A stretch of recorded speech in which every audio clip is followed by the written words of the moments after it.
that's basically a piece of 3/4 inch copper pipe that somebody got the idea to put in there.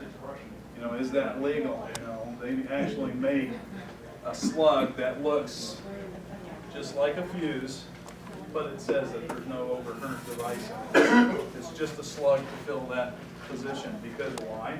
The code tells you can't put an overcurrent device in a grounded conductor.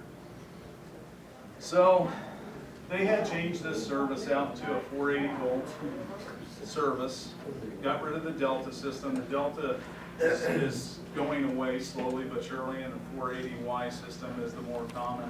And that's something you see at shopping centers, real common in commercial buildings nowadays. So they had upgraded the service. Everything looked great. They passed that. I got it energized for them, and we had a discussion about what's the other equipment that you have that's fed out of that service. And they said, well, we've got the swimming pool filter pump. And I said, well, let's go take a look at it. We want to make sure that that's still in compliance now that you've changed the service. So we went and took a look at it, opened it up, and this is what they had.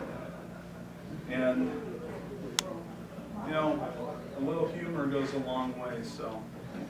I told these guys, I said, hey, you can't do that. And they said, well, what's the problem? Well, at that time, it didn't have the UL mark. So they were busting my chops a little bit. They said, well, they talked to me, one of the guys talked to me, another guy wrote on there in UL. The other guy's now our commercial inspection supervisor.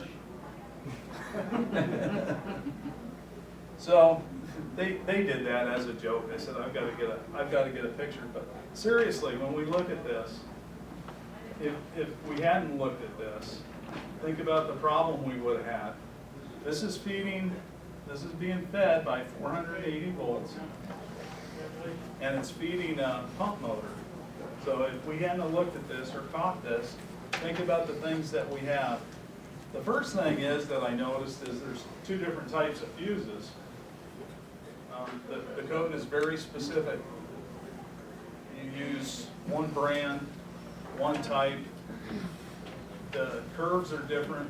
They operate differently. Every manufacturer has a little bit of a different curve.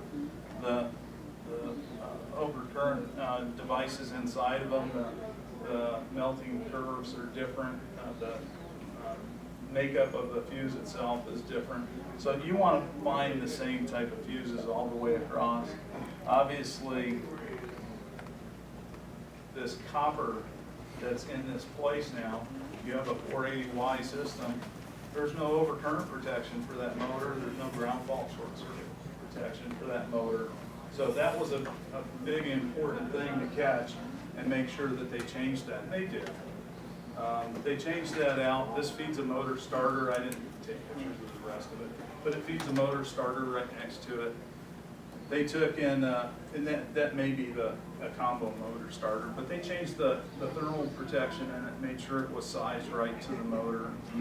They changed all those and corrected it, but this was kind of, I wanted to show you, this is kind of you get to know people, and I've known Brad for 8 or 10 years now. I've been doing inspections with him. Now he's an inspector. So the people that, and we kind of joke about this, but the people that you deal with every day, treat them fairly, treat them like you'd like to be treated, because you never know when they may be your boss someday.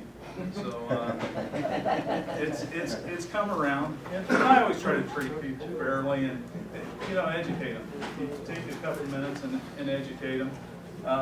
They were on top of this. They knew what they had to do. They just want to have a little bit of fun with it. And we wanted to show you and show you some of the things. And that was seriously, that was installed by somebody years ago, and it had been operating that way for a long time. So do the complete inspection. Make sure if you're changing a service out that you look at what you need to look at, especially the type of service. So that's good information for you guys.